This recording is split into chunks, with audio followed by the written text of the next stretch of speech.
Buenos días, hermanos. Ya estamos en la séptima sesión de nuestro estudio de Hechos. Como veis, hemos visto gran parte del contenido de Hechos, no de una manera específica, pero sí de una manera panorámica.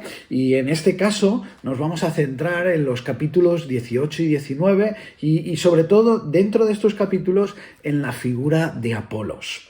Pero antes de eso, simplemente hablar un poquito del contexto de este texto. Como veíais, el pastor Jorge compartía la semana pasada que estábamos ya en el capítulo 16 y en el contexto del primer viaje, un primer viaje que se centraba en poder establecer aquellos nuevos lugares de testimonio y crear esos puntos de inicio de la iglesia. Pues a lo largo de toda Asia, Macedonia, toda esa zona al oeste de Jerusalén. Pablo fue sinagoga por sinagoga y fue dando testimonio y abriendo pues puntos de testimonio y de allí fue dejando pequeñas congregaciones que en un segundo viaje va a animar, va a fortalecer e incluso va a abrir nuevos lugares. Y en el tercer viaje, que es en el que nos encontramos, al inicio del tercer viaje, una vez que vino a Jerusalén y parte de nuevo en este tercer viaje, dice la palabra que se fue a la región de Galacia y Frigia, en el versículo 23 del capítulo 18, iniciando este tercer viaje otra vez hacia el noroeste de Jerusalén y tratando de reforzar, pues vemos que Lucas nos hace prestar atención a algo que estaba ocurriendo en Éfeso. Es decir, dejamos a Pablo predicando por toda Galacia y Frigia y nos vamos a Éfeso. Nuestra atención se presta en Éfeso y en la figura de Apolos. Dice el versículo 24, llegó entonces a Éfeso un judío llamado Apolos, natural de Alejandría, varón elocuente, poderoso en las Escrituras. Es decir, ¿qué nos está diciendo Lucas?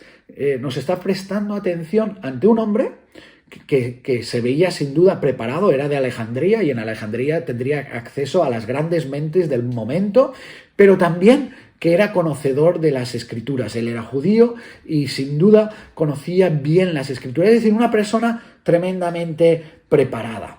Y una persona que leemos en el versículo 25, este había sido instruido en el camino del Señor y siendo de espíritu fervoroso, hablaba y enseñaba diligentemente lo concerniente al Señor, aunque solamente conocía el bautismo de Juan. Fijaos que nos dice que había sido instruido, pero luego nos dice, aunque solo conocía el bautismo de Juan. Y esto nos hace traer a la mente una realidad que a veces nos pasa desapercibida. Y es que todos estamos en un proceso de formación. Es decir, el Señor está formando no solo de manera intelectual en nuestro conocimiento y a través de la revelación, pero también de manera experiencial lo que significa la fe cristiana. Él está formando eso en ti y en mí. Y lo está haciendo desde el primer momento, de tal manera que hoy podemos decir que sabemos más, conocemos más tanto de la Escritura como de nuestra experiencia cristiana que ayer, que sin duda el lugar y en el momento donde nos convertimos, pero que posiblemente sepamos menos y habremos experimentado menos que en el futuro cuando hayan pasado unos años. Es decir, estamos en un proceso de formación. Y en ese proceso de formación, a veces vemos que hay conceptos e ideas que no están completas. Es decir, es como si viéramos una imagen y solo viéramos una parte de esa imagen tratando de hacernos una idea a qué se refiere. Yo no sé si alguna vez has visto esas imágenes que dicen, bueno, ¿y esto qué es? Y uno cree que es una cosa y cuando se amplía el zoom y ve la imagen por completo, se da cuenta que era otra cosa o que simplemente no tenía ni idea de lo que era tan cerca y que luego ya, pues obviamente, uno ve con claridad. Y eso también nos pasa con el conocimiento de las Escrituras, de la doctrina y también de nuestra experiencia con Dios. Es decir, a veces conocemos una parte Y esa parte nos da a entender algo que cuando ampliamos nuestro conocimiento, cuando ampliamos esa perspectiva, pues sin duda nos damos cuenta que era mucho mejor de lo que pensábamos o simplemente que era diferente a lo que creíamos. Os voy a dar un ejemplo. Yo cuando me convertí, es decir, cuando entregué mi vida a Cristo, yo tenía una idea, ya tenía una formación, había crecido en la iglesia, tenía conocimiento de las Escrituras, pero tenía una idea mucho más, ¿qué diríamos?, mucho más legalista sobre el Evangelio. Pensaba más en términos de cumplimiento de norma y de obediencia. Que sin duda la obediencia tiene una parte importante en el Evangelio, pero no es todo. De hecho, cuando uno se acercaba a los textos de la ley, pues muchas veces tenía un concepto más acercado a los fariseos que al propio Jesucristo. Es decir, ¿recordáis aquella escena cuando Jesús es confrontado por los fariseos diciendo: oye, tus discípulos están recogiendo las espigas en un sábado? Y claro, desde el punto de vista legal, de la ley, de la Torá, pues uno ve que sin duda el sábado tenía que ser guardado para el Señor. Pero realmente el sábado lo que significaba era descansar en el Señor. Claro, los fariseos lo habían interpretado solo y exclusivamente de una manera donde que el sábado era simplemente excluir de todo trabajo al ser humano. Es decir, simplemente no trabajar. Pero uno podía no trabajar y no descansar en el Señor. Es decir, cumplir la ley, pero no cumplir el espíritu de esa norma, de esa ley. En cambio, Jesucristo le decía: bueno, mientras que yo estoy es necesario que estén conmigo. O lo que es diferente, o lo que es igual, lo que trata de decir Jesucristo es que estos hombres y mujeres estaban descansando en el Señor, a pesar de estar recogiendo espigas. ¿Por qué? Porque estaban junto al Maestro, al Hijo de Dios. Y no lo habían entendido. Los fariseos no lo habían entendido. Y así muchísimas normas.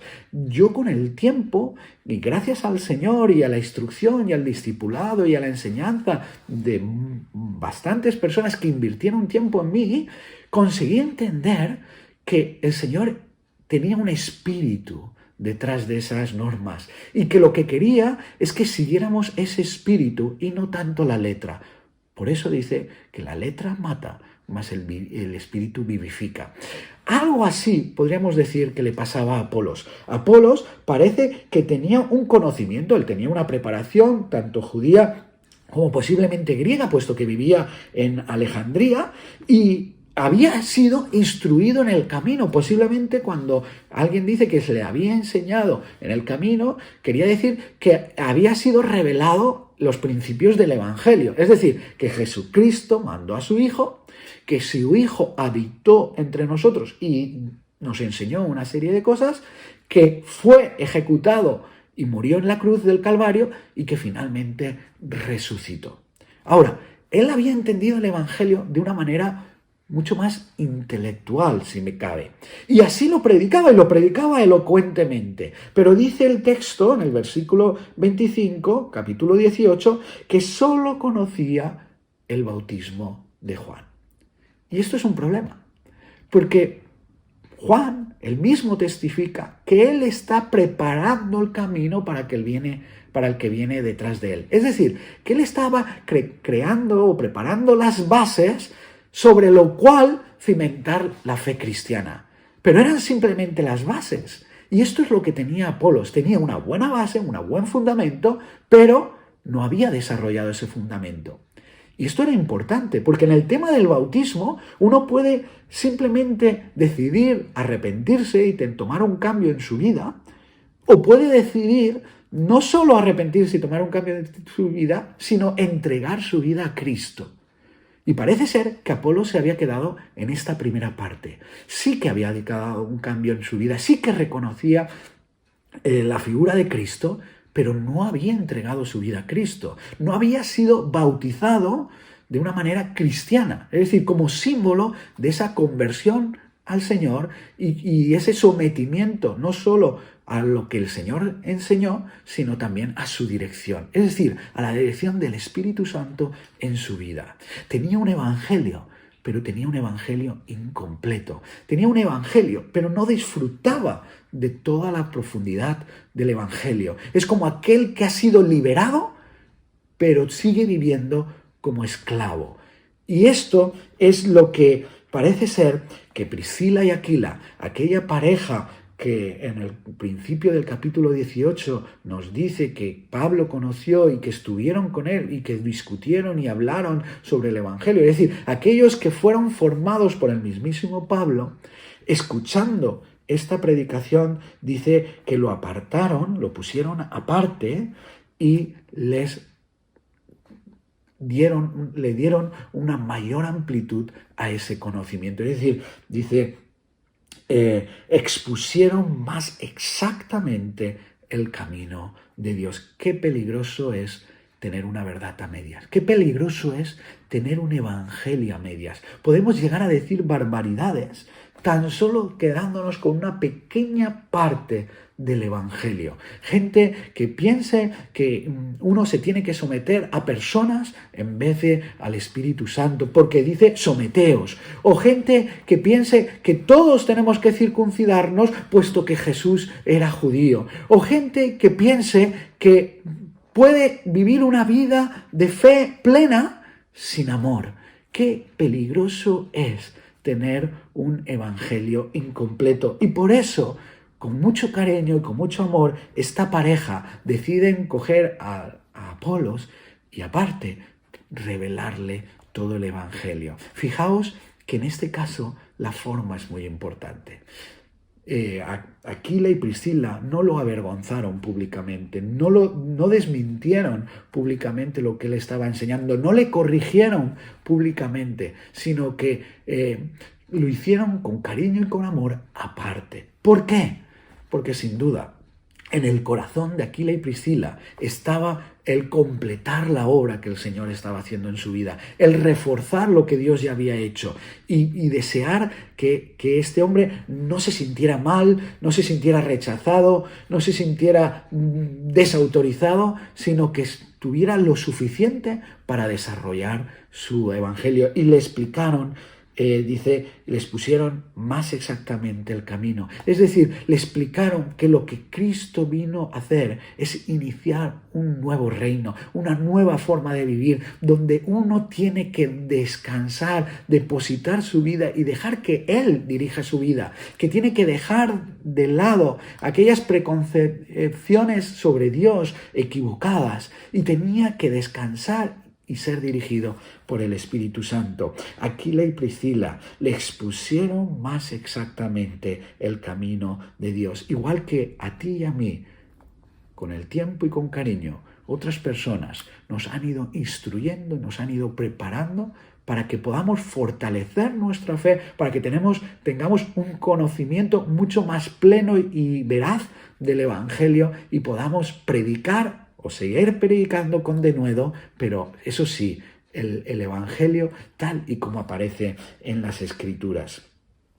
Y dice que después de esto, y vemos que el proceso fue importante y el proceso fue efectivo, dice, después de esto, queriendo él pasar a Acaya, los hermanos le animaron y escribieron a los discípulos que le recibieran, y llegado él allá fue de gran provecho a los que por la gracia habían creído. Es decir, los hermanos no desautorizaron, no descalificaron a Apolos, le completaron, le ayudaron, le reforzaron y luego le enviaron allí donde el Espíritu Santo le estaba guiando, en este caso a Acaya, a Corintio, ¿verdad? Y allí dice la Escritura que él fue de gran provecho a los que por la gracia habían creído. Es decir, continuó siendo una persona de bendición para otros. En la visión que tuvo Pablo, él vio que el Señor le decía, no temas sino habla,